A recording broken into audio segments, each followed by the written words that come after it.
देख रहे हैं यूटी न्यूज। खबरों की शुरुआत करने से पहले नजर आज की हेडलाइंस पर। दमन के रिंगवाड़ा में एक कार को किया गया आग के हवाले। दमन में तटीय सुरक्षा को बनाए रखने हेतु आईजी ने किया जेटी का दौरा।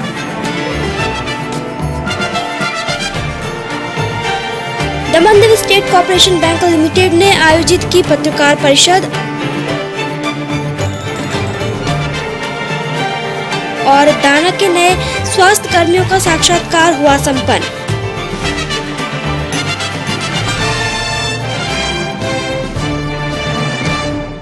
आइए जानते हैं समाचार को विस्तार से। दमन में केंद्रीय उत्पाद शुल्क दिवस पर आयोजित हुए कार्यक्रम में कई लोगों को सम्मानित किया गया। दमन के स्वामी विवेकानंद सभागार में बुधवार को केंद्रीय उत्पाद शुल्क दिवस पर एक कार्यक्रम का आयोजन किया गया। इस कार्यक्रम में मुख्य अतिथि के रूप में दमन दीव एवं दानह प्रशासक आशीष कुंद्रा के अलावा विकास आयुक्त संदीप कुमार, आईजी मनीष अग्रवाल, एसपी इस सिंगल, आबकारी विभाग के कुमार संतोष समेत अन्यों की उपस्थिति देखी गई, जिनका स्वागत सत्कार करते हुए कार्यक्रम शुरू किया गया। इस मौके पर दमन के होटल उद्योग क्षेत्र में सर्वाधिक सर्विस टैक्स जमा करने वाले होटल मिरामार के मालिक गोपाल तंडेल को प्रशासक के हाथों सम्मानित किया गया, जिसे दमन होटल एसोसिएशन के लिए एक महत्वपूर्ण उपलब्धि मानी जा सकती है। साथ ही अन्य कार्यकर्ताओं का भी इसी प्रकार सम्मान किया गया। वहीं अधिकारियों द्वारा अपने संबोधन के जरिए मौजूदा लोगों को सर्विस टैक्स के विषय पर विशेष जानकारियां भी प्रदान की गई, जहां बड़ी संख्या में लोगों ने उपस्थित रहकर इस कार्यक्रम को सफल बनाने का प्रयास किया। The entire fraternity of Central Excise, this is indeed a very special occasion. I would also like to specially congratulate the Commissioner, Central Excise, and the other officer who have been awarded with the Presidential Award for their outstanding performance. It is indeed a matter of great pride for us that the Baroda cluster is amongst the top 3 clusters out of the 27 clusters across the country in terms of the central excise collection, and Daman and Silvassa, being even though small unit territories, I think have their own contribution in this endeavor. So to that extent, all the taxpayers should feel sad and proud both on the amount of tax that they are contributing to this large kitty. दमन के रिंगनवाड़ा क्षेत्र में बीती रात एक Swift car को आग के हवाले किए जाने की घटना प्रकाश में आई है। बुधवार देर रात दमन के रिंगनवाड़ा में कुछ युवकों द्वारा एक कार को आग के हवाले कर दिया गया। दरअसल रिंगनवाड़ा क्षेत्र के निवासी जगदीश भाई मायावंशी द्वारा अपनी स्विफ्ट कार को रोजाना की तरह ही बुधवार रात को भी घर के बाहर पार्क किया गया था। ऐसे में देर रात करीब 2 बजे के आसपास बाइक पर सवार कुछ युवकों द्वारा उनकी कार पर पेट्रोल छिड़क कर आग लगा दी गई और वहां से फरार हो गए। इस घटना की खबर लगते ही कार मालिक जगदीश भाई द्वारा परिजनों की मदद से आग को काबू में किया गया। हालांकि इस दौरान जगदीश भाई ने घर के बगल से भागते हुए एक आरोपी को अपने कब्जे में कर उसे पुलिस के हवाले करते हुए मुख्य आरोपी अक्षय को फरार बताया गया है। साथ ही मौके से पेट्रोल की खाली बोतल भी पाई गई है। जगदीश भाई के मुताबिक पुरानी दुश्मनी के कारण उनके पड़ोस में रहते युवकों द्वारा ही इस घटना को अंजाम दिया गया है। लिहाजा कलरिया पुलिस चौकी में यह मामला दर्ज करवाकर आरोपियों के खिलाफ सख्त कार्यवाही की मांग की गई है। मैं रात्रे दमण थी आयो 12 वागे पार्किंग में गाड़ी मूकी और मैं जमवा बैठे जो तो फ्रेश थी एटला में एक बाइक नो अवाज आव्यो जोरथी तो मैं कहूँ हशे गामनो छोकरो पछी थोड़ी वार में एटलू जोर में बाइकनो अवाज आव्यो एटले मैं बारी खोलीने जोयुं एवुं कोई दिवस अवाज आवतो ज नहीं तो जोयुं तो मारी गाड़ी सळगी रही थी जोर जोर में एटले मैं तरत घर में बूम मारीने पानी पानी करीने एटले मारा भाई ने बधा उठी गया मारा भत्रीजा लोको ने पानी थी अमे बुझाव्यो तेटलामां एक भाई क्रॉस घरनी बाजुमांथी थतो तो ए हाथमां मारा आवी गयो ए आवी गयो एटले मैं पछी तरत पकड़ीने पुलिसवाळाने बोलावीने एने हेन्डओवर कर्यो ने अमारा बाजुमां ज छे लोको ने आ रीतनी ए लोको घणीवार होळीमां बी आवी पद्धति करे छे। पुलिस कंई करतुं नथी। आ माणस टोटली बेकार माणस छे, एनी कोई वजूद नथी ने आ कोई दिवस कोई मोटुं नुकसान करी दे तेवो माणस छे। एटले पुलिसे आ वस्तुना आगळ बी दमणमां बहु बधा कार्य बन्या छे गाड़ी सळगावाना આ બધું એના પાસે ઉકાઈ આવું જ કામ કરે છે, આ લોકો સોપારી લે છે લોકો. એના બાળામાં ઓરી વખત બી અમારો ઝઘડો થયેલો, પછી મારો ભાઈ એ લોકો ગામમાં ઝઘડો કરી ગયેલા, કામડી પટેલના હતા, બેસેલાને ગાડી ઠોકીને પગ તોડી ગયેલા. એ કેસમાં મારો ભાઈ સાક્ષી રહેલો હતો 2 કેસમાં. એ કેસ પણ કોર્ટમાં ચાલી રહ્યો છે. એટલે એ દુશ્મનીના કારણે આ લોકો આવું બધું કરી જાય કરે. આના માટે પોલીસે સ્ટ્રિક્ટ થવું જોઈએ. એ કમસે કમ એ લોકો 3 થી 4 જણનું ટોટકું હતું. એ લોકો વોચ લગાવ્યો, કેમ કે મેં રાત્રે ગમે ત્યારે લેટ આવતો, મેં આજે જલ્દી જ આવી ગયેલો હતો 12 વાગે. એટલે એ લોકોના મનથી કે સૂઈ ગયા હોય ને એ રીતનું કરીને કાંડ ચાલી ગયા હોય. અમારે ત્યાં CCTV ફૂટેજ નથી, પણ મેં પેટ્રોલ પંપ પર વાત કરી હતી તો રાત્રે 12:30 વાગે કોઈ 2 બોટલ પેટ્રોલ લીધા, એટલે આ જ છોકરાઓ હશે બાઇક લઈને આવેલા હતા. એમ એ પેટ્રોલ પંપ ફૂટેજ કનુભાઈનો પેટ્રોલ પંપ છે પાતળીવાલાનો, એ ફૂટેજ જોવા જોઈએ પોલીસવાળા ફૂટેજમાંથી જોઈ છે. ને એક માણસ પકડાયેલો છે, પોતે કબૂલ છે કે કોણે કર્યું. જ્યારે એનો મોટો ભાઈ હાથમાં આવી જશે તો કોણ હતા પૂરું બધું પિક્ચર ઓપન થઈ જશે. એવા પોલીસ ઉપર છે બધું. નામ મેં આપ્યું જ છે, અક્ષય અને છોકરો છે એ જ. दाना में CBSE बोर्ड की परीक्षाएं 1 मार्च से शुरू होने जा रही है। साथ ही गुजरात बोर्ड की परीक्षाएं भी 8 मार्च से शुरू होने वाली है। CBSE बोर्ड में दाना के कुल 4 विद्यालय शामिल है। इसमें केंद्रीय विद्यालय, lions English school, Navodaya Vidyalaya, Swaminarayan school का समावेश है। इस संदर्भ में केंद्रीय विद्यालय के प्राचार्य अरविंद कुमार मिश्रा ने हमारे संवाददाता से बात करते हुए विस्तृत जानकारी प्रदान की है।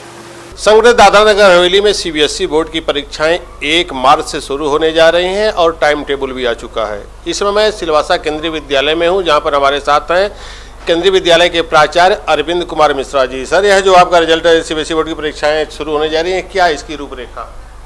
इसमें हमारे यहाँ 2 सेंटर हैं, 2 अलग अलग 10th क्लास के लिए। एक जो एक नॉर्मल बच्चों का होता है स्कूल में उसका सेंटर है, और एक इस जो स्पेशल क्लास के बच्चे, व्यावसायिक बच्चे जिसको कहते हैं, उनका सेंटर है, जिसमें 10th क्लास के लिए टोटल 425 बच्चे हैं और 12th क्लास के लिए 295, लगभग 300 बच्चे 12th क्लास के हमारे यहाँ एग्ज़ाम देने आएंगे। कब से परीक्षाएं शुरू? ये परीक्षाएं 1 मार्च से शुरू होगी और 31 मार्च तक जो हमारे यहाँ से डेट शीट आई है उसके हिसाब से हमारे यहाँ बच्चे एग्ज़ाम 31 मार्च तक चलेगा। सुबह और शाम दोनों? नहीं, CBSE का एग्ज़ाम एक ही पाली में होता है और 10 से एग्ज़ाम का समय होता है और 10 से 1 चलता है। मिश्रा जी, चूँकि ये वार्षिक परीक्षा है, इसमें क्या पाठ्यक्रम पूरा हो चुका है और सभी बच्चे पूरी तरह से आप तैयार कर लिए हैं? हाँ, CBSE का परीक्षा का डेट पैटर्न सब फिक्स होता है। इसके हिसाब से नवंबर तक ही सारे कोर्स पूरे खत्म कर दिए जाते हैं। फिर इसके बाद बच्चों की तैयारी रिवीजन कराई जाती है और फिर बच्चे एग्जाम देने मार्च में आते हैं। परीक्षा का समय बिल्कुल नज़दीक आ चुका है और आज से 4-5 दिन बाद परीक्षाएं शुरू होने जा रही हैं, तो यहाँ पर पेरेंट्स जो हैं, अभिभावकों, बच्चों के अभिभावकों को किस तरह से आप गुजारिश करेंगे कि वो अपने बच्चों को परीक्षा के समय में नियमित ढंग से शिक्षा उच्चा पर थोड़ा सा ध्यान दें और उनको परीक्षा में सहयोग? मैं सभी अभिभावक से अपील करना चाहता हूँ कि आप अपने बच्चों को इस वक्त खूब खिलाएं और उन्हें अच्छी नींद आने दें, लेकिन बच्चे को पढ़ने को तो कहें, तनाव ना दें। बच्चा तनाव मुक्त होकर पढ़े, खाए पिए, स्वस्थ रहे, परिणाम अच्छा होगा। बच्चों को पढ़ने के लिए खाना भी बहुत जरूरी है और सोना भी बहुत जरूरी है, और समय में एक नियमबद्ध तरीके से पढ़ाई करें, वो ज़्यादा अच्छा है। छात्रों के साथ छात्राओं की संख्या क्या है? कुछ ऐसा डिटेल्स आपके पास है कि कितने छात्र हैं, कितनी छात्राएं हैं? इस तरह से हमने अभी बांटा नहीं है, मतलब मिक्स होगी। लगभग आधे छात्राएं होती हैं, आधे छात्र होते हैं। परीक्षा CBSE बोर्ड की 1 तारीख से शुरू होने जा रही है, 10वीं और 12वीं की। केंद्रीय विद्यालय के प्राचार्य ने आज हमारे चैनल को बताया कि तैयारियां पूरी हो चुकी हैं। बच्चों को शुभकामनाएं देते हुए उन्होंने सभी अभिभावकों से भी निवेदन किया कि वह अपने बच्चों पर ध्यान दें, उन्हें बिल्कुल फ्री रहने दें, ताकि अच्छी तरह से उनकी परीक्षाएं सफल हों। कैमरामैन चंदन सिंह के साथ अशोक पांडे, UT न्यूज, केंद्रीय विद्यालय, सिलवासा। IG मनीष अग्रवाल ने दमन जेटी का दौरा करते हुए तट सुरक्षा को और भी मजबूत बनाने के लिए प्रशासक को आवेदन सौंपा है। दमन में तट के सुरक्षा तंत्र को मजबूत बनाने हेतु IG मनीष अग्रवाल की अध्यक्षता में SP single, SDPO Sohil Jiwani सहित अन्य पुलिसकर्मियों ने जेटी का दौरा किया, जिस दौरान कितनी बोटों की आवाजाही है एवं कितने मछुआरे जा रहे हैं जैसे अन्य मुख्य बातों की जानकारी रखने की बात कोस्टल पुलिस को बताई गई। साथ ही साथ सुरक्षा तंत्र को मजबूत बनाने के उद्देश्य से बनाए गए स्कीम प्रशासक को भी सौंपा गया है, जिस पश्चात तट सुरक्षा को और भी मजबूत बनाने के कार्य किए जाएंगे, जिससे मछुआरों के साथ ही साथ पूरा प्रदेश पूरी तरह सुरक्षित रहेगा। बता दें कि प्रदेश वासियों को पूरी तरह सुरक्षित रखने एवं असामाजिक तत्वों को रोकने के उद्देश्य से IG मनीष अग्रवाल द्वारा जेटी का दौरा किया गया। भारत सरकार इस बात के लिए काफ़ी चिंतित है कि जो हमारी मेजर माइनर पोर्ट्स हैं, और न सिर्फ मेजर माइनर पोर्ट्स बल्कि जो फिशरीज़ जेटीज़ और भी हैं, वहाँ पे हमारा सुरक्षा तंत्र जो है वो मजबूत हो।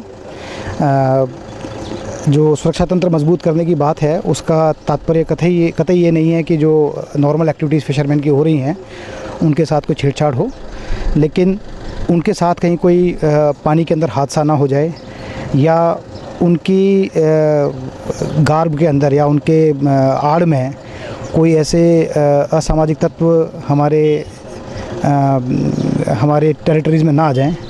इन सब लिहाज से मैंने यहाँ पर एक रिव्यू किया है और एक हमने पूरी स्कीम प्रशासन को सौंपी है जिसके अंदर कि हमने यहाँ के थोड़ा सा सुरक्षा तंत्र को मजबूत करने की बात की है।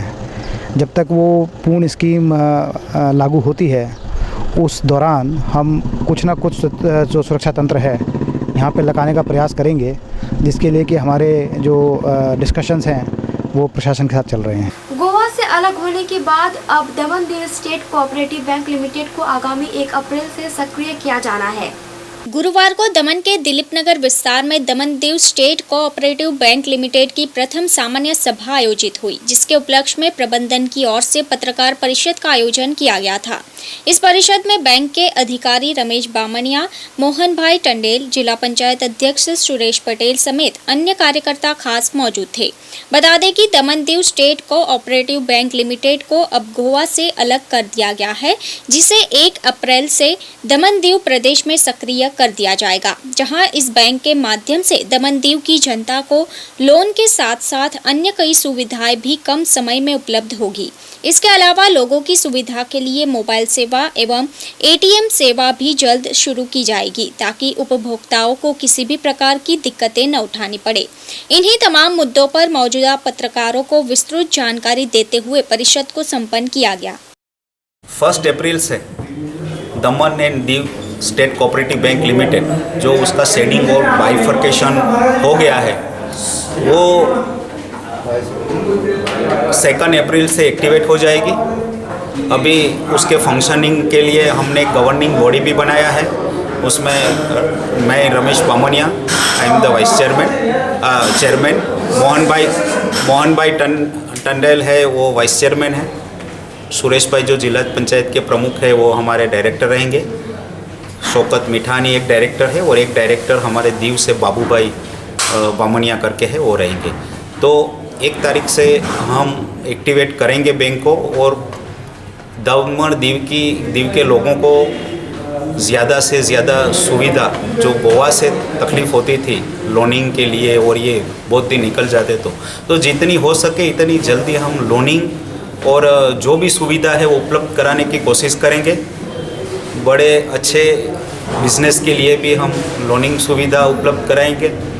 जहाँ भी ज़रूरत है वहाँ हम ब्रांच भी खोलेंगे और छोटी जगह एक फाइनेंशियल इंक्लूजन करके रहता है, तो छोटी जगह 200-500 की वस्ती है वहाँ भी हम एक मोबाइल सेवा करना चाहते हैं लोगों को हेल्प करने के लिए, वो भी करेंगे। हमारी सबसे पहली प्रायोरिटी रहेगी क्योंकि हम अभी गोवा के साथ थे तो गोवा में भी एटीएम चालू हो गया, लेकिन ये शेडिंग और बाइफर्केशन होने के बाद इन लोगों ने ये एटीएम की समस्या पर ध्यान नहीं दिया। तो हमारी पहली प्रायोरिटी यही रहेगी कि हम जितना हो सके इतना ज़रूरी जगह पे एटीएम खड़ा करेंगे और मोबाइल में भी जो मोबाइल बैंकिंग है वो भी चालू करेंगे। दाना के नरोली के स्कूल फलिया में स्थित एक बंगले से लाखों की चोरी का मामला प्रकाश में आया है। इस संदर्भ में मकान मालिक जगदीश विशंबर दयाल ने सिलवासा थाने में आज रिपोर्ट दर्ज करवाई है, जिसमें बताया है कि वे अपने परिवार के साथ 15 फरवरी को सगे संबंधी के यहां शादी में मुंबई और गोवा गए हुए थे। वापस आकर देखा तो घर का मुख्य दरवाजा, पिछला दरवाजा टूटा पड़ा था। घर के अंदर के सामान बिखरे पड़े थे। अलमारी में रखा 50,000 नगद और लाखों के जेवरात गायब थे। चोरी की गई सामान की कीमत 9,60,000 बताई जा रही है। पुलिस घटना के संदर्भ में अज्ञात चोरों के खिलाफ मुकदमा दर्ज कर आगे की कार्यवाही में जुटी हुई है। संघ प्रदेश दादरा नगर हवेली के नरौली परिक्षेत्र में एक घर से लाखों रुपए चोरी का मामला प्रकाश में आया है। इस समय साथ सिलवासा थाना के सचिव अनिल टिके जी हैं। अनिल जी, है जो चोरी का मामला आया है, क्या है इसका, किस तरह की चोरी है? कल शाम को एक आदमी है जिसका नाम जगदीश विशंबर दयाल, जो नरौली में विनान इंडस्ट्रीज में उसका फाइबर कंपनी का मालिक है। वो कल हमको नरौली और पोस्ट ने आकर बताया उसका घर पे चोरी हुआ है। हम मौके पे गया है, जाके ये पता चल गया कि 16 तारीख को अपना जगदीश भाई जो फरियादी है उसका वाइफ के साथ बॉम्बे और गोवा कोई शादी में अटेंड करने के लिए खरका में गया था 16 फरवरी को। और कल ये लोग वापस आकर देखा तो अपना घर का एक बंगला है 2 मंजिल का, नीचे उसका बेडरूम में, दोनों बेडरूम के अंदर कबर्ड तोड़ा हुआ है, कबर्ड में से सोना और पैसा लगा गया है। उसमें हम चेक किया तो पता चल गया कि उसका जो दूसरा माड़ा है उसका बाहर का दरवाज़ा दोनों था वो खुला था। उसका टोटल उसमें 50,000 रुपये और सोना का दागिना मिला के करीब 9,60,000 रुपये का चोरी हुआ है। अभी आगे का तपास चालू है। जैसा कि आपने देखा कि सिलवासा थाना SHO अनिल टिकेजी जो हमारे चैनल से इस घटना की विस्तृत जानकारी देते हुए बताया कि घटना तो ऐसे 15 तारीख की है। वहाँ का घर का मालिक घूमने के लिए गया था, अपने रिश्तेदारों के यहाँ शादी ब्याह में गया था और करीब 10 दिन बाद वापस लौटा तो उसके घर से सब सामान गायब थे। मुकदमा दर्ज कर लिया गया है। करीब 10 लाख के लगभग की चोरी बताई जाती है। नकदी और जेवरात को लेकर पुलिस जांच कार्रवाई में जुट गई है। उम्मीद की जा रही है कि पुलिस जल्द ही इस घटना का पर्दाफाश भी कर देगी। कैमरामैन चंदन सिंह के साथ अशोक पांडे, यूटी न्यूज, सिलवासा थाना, सिलवासा। दाना स्वास्थ्य विभाग के रिक्त पदों पर स्वास्थ्य कर्मियों के साक्षात्कार की प्रक्रिया संपन्न की गई। दादरा नगर हवेली में स्वास्थ्य विभाग ने रिक्त पड़े करीब 45 स्वास्थ्य कर्मियों की भर्ती के लिए आज साक्षात्कार संपन्न हो गया। इस अवसर पर कलेक्टर कार्यालय पर अभ्यर्थियों की भारी भीड़ उमड़ी, जिनमें लड़के एवं लड़कियां शामिल रहे, जिनका बारी बारी से कमेटी में शामिल जिला समाहर्ता गौरव सिंह राजावत, स्वास्थ्य निदेशक डॉक्टर VK दास एवं अन्य सदस्यों के समक्ष साक्षात्कार हुआ। उम्मीद की जा रही है कि नई भर्तियों के बाद विभिन्न स्वास्थ्य केंद्रों के स्वास्थ्य कर्मियों की कमी पूरी कर ली जाएगी। नानी दमन के खारीवाड़ साईं मंदिर के तीसरे पाटोत्सव के उपलक्ष्य में विभिन्न धार्मिक कार्यक्रमों का आयोजन किया गया था। गुरुवार को नानी दमन के खारीवाड़ स्थित श्री साईं मंदिर का तीसरा पाटोत्सव काफी हर्षोल्लास पूर्वक मनाया गया। इस पाटोत्सव के चलते सुबह से ही मंदिर में भाविक भक्तजनों की चहल पहल मची हुई थी। साथ ही साईं बाबा की प्रतिमा को भी बड़े ही सुंदर तरीके से सजाया गया था।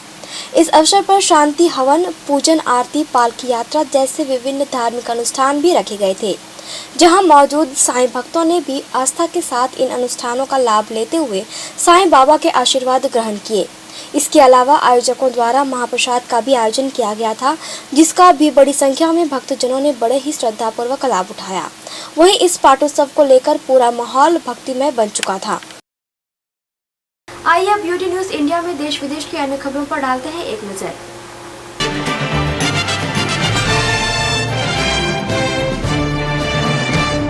नमस्कार दर्शकों, मैं स्नेहा यूटी न्यूज इंडिया में आप सभी का स्वागत करती हूँ। आइए अब बढ़ते हैं खबरों की ओर। अभिनेता संजय दत्त आज जेल से रिहा हो गए हैं और जेल से निकलते ही उन्होंने तिरंगे को सलाम किया। फिल्मी अभिनेता संजय दत्त को महाराष्ट्र की यरवड़ा जेल से रिहा कर दिया गया है। जैसे ही संजय दत्त जेल से बाहर आए, उनके रिश्तेदारों, दोस्तों और उनके चाहने वालों ने उनका जबरदस्त स्वागत किया। रिहाई के बाद संजय दत्त के चेहरे से उनकी आज़ादी की खुशी बयां हो रही थी। बता दें कि उन्होंने जेल से निकलते वक्त जमीन पर माथा टेका और घूमकर जेल को सलाम किया। इसके बाद उन्होंने तिरंगे को भी सलाम किया। गौरतलब है कि एयरपोर्ट जाते समय संजय दत्त ने अपने सभी फैन और शुभचिंतकों को दिल से धन्यवाद किया।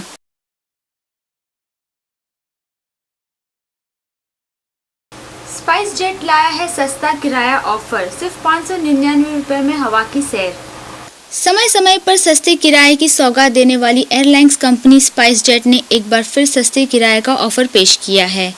इस ऑफर के तहत यात्री 599 रुपए के बेस फेयर पर सफर कर सकते हैं।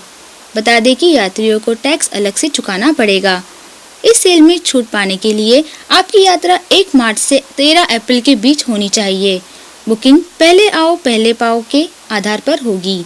टिकट बुकिंग करने के लिए स्पाइस जेट की ऑनलाइन वेबसाइट पर जा सकते हैं। रेल मंत्री सुरेश प्रभु द्वारा इस साल का दूसरा रेल बजट पेश किया गया। रेल मंत्री सुरेश प्रभु ने साल 2016-17 के लिए रेल बजट का भाषण पढ़ना शुरू किया है। अब तक की जानकारी के मुताबिक बजट में यात्रियों किराया नहीं बढ़ाया जाएगा, लेकिन सुविधाओं के नाम पर जेब ढीली करनी होगी।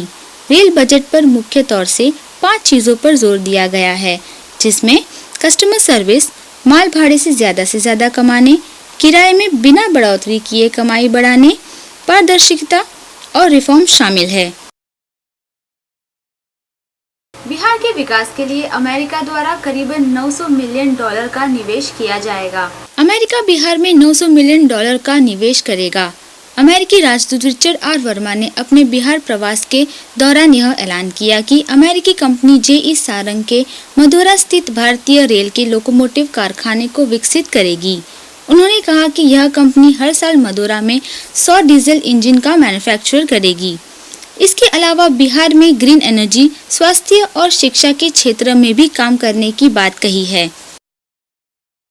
फिलहाल यूटी न्यूज इंडिया के इस बुलेटिन में इतना ही। तब तक के लिए नमस्कार।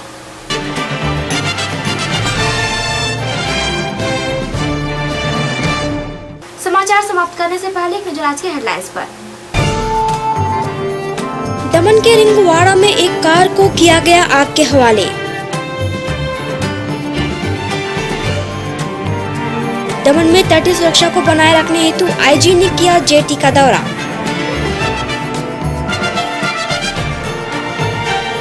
Daman Diu state corporation bank limited ने आयोजित की पत्रकार परिषद। और दाना के नए स्वास्थ्य कर्मियों का साक्षात्कार हुआ संपन्न।